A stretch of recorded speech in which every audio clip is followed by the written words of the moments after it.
you will leave this conference enthused and motivated. You will be very focused in terms of what you're trying to accomplish and how you're going to accomplish them. We are in the very first part of a brand new year, and some of you have these nice, fresh goals written down. You know what you want to accomplish, but you've only written it down once. I have an opportunity in my profession to meet a lot of successful people. I'm going to give 5 presentations this week to all different kinds of companies all across the country. I leave here, San Diego, this morning, and I fly to Dallas. I speak in Dallas tomorrow. And then I fly back to California, and I speak on Tuesday in Manhattan Beach. Then I fly from Manhattan Beach, I go out to Washington, D.C., and then I go off to Hawaii, all in the same week. All totally different kinds of companies. And in those presentations that I speak to, like this, I get to meet some very successful people, very motivated, very driven, very dynamic individuals. Often if there's a banquet or something, they will sit me next to the president of the company. A lot of times they'll point out the high achievers. There's our number 1 producer. There's a salesperson of the year. That person over there, phenomenal manager. I get to meet people that are high achievers. And I got to tell you, these people don't write their goals down once a year and stick them in a drawer. These people are writing their goals down 2 or 3 times a year. These people are doing something every single day to kick up their motivation and their enthusiasm. I compare it and analogize it to exercise.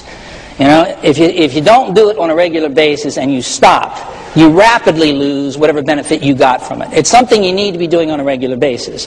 And people hear exercise and they cringe. Well, here's the good news. You don't have to do it for a half hour or 40 minutes, every day. Your goal-setting process, your focus, your charting the course process really only has to be a 3 or 4 minute a day process.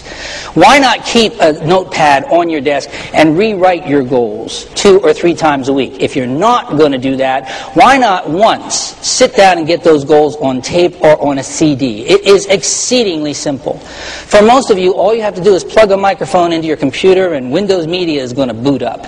And tell it you want to make a recording and sit there and read that goal sheet of yours into a computer or on a tape. Read it over and over again until you make yourself a 5-minute long CD. Burn it to CD, make it a WAV file, take that CD and put it in the glove compartment of your car. How many hours a week do you all spend driving around in those vehicles? I mean, it's unbelievable, isn't it? How difficult would it be, maybe once a day, to take that little gold CD of yours, pop it in the machine, and hear in the background your own voice reminding you over and over again what your production numbers are, how many new brokers you want to generate, how you always want to ask for referrals. Now, a lot of people don't think this works, but it works very well. And a lot of you are going to have to get back to basics. The ride, quote unquote, may very well be over, at least temporarily. It's time to get back to basics and get to work again. And that's a good thing. A lot of times when things are so good, you drift away from some of the basics. Basics, like asking for referrals.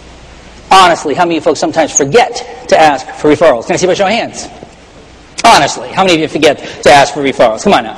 Right, there's about half of you that forget to ask for referrals, and it's obvious. A lot of people feel that asking for referrals is pushy or presumptuous, and they don't really want to do it. You want to correct that in a couple of weeks. You want to get yourself in the habit of always asking for referrals. It's simple. When you get back home tonight or tomorrow, sit down, plug that microphone, make yourself a little CD. Over and over, tell yourself, I always ask for referrals. Asking for referrals is the smart thing to do. Asking these brokers for referrals is helping me reach my goals in business. Referrals is a fee for service rendered.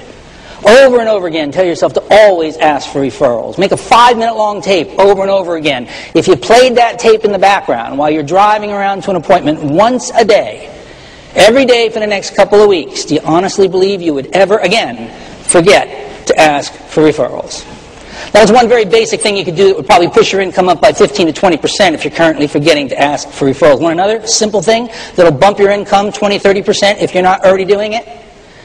Big part of your business is picking up that phone and calling the brokers, or setting those appointments, or generating those contacts. A lot of people, for a lot of good reasons, do not like working on the telephone. First of all, it's not face-to-face. You don't actually get to see the person you're talking to. Secondly, you get no feedback from the person. You feel like you are invading them by not, actually seeing them or having an appointment set. A lot of people hate working on the telephone. And if you're one of them, I'll give you a little clue. You want a little test? Want to see where your head's at in this business? When you get back to your office tomorrow or the next day, sit down, look at your desk, and ask yourself a very fundamental question. How have I laid this desk out? Where's my telephone?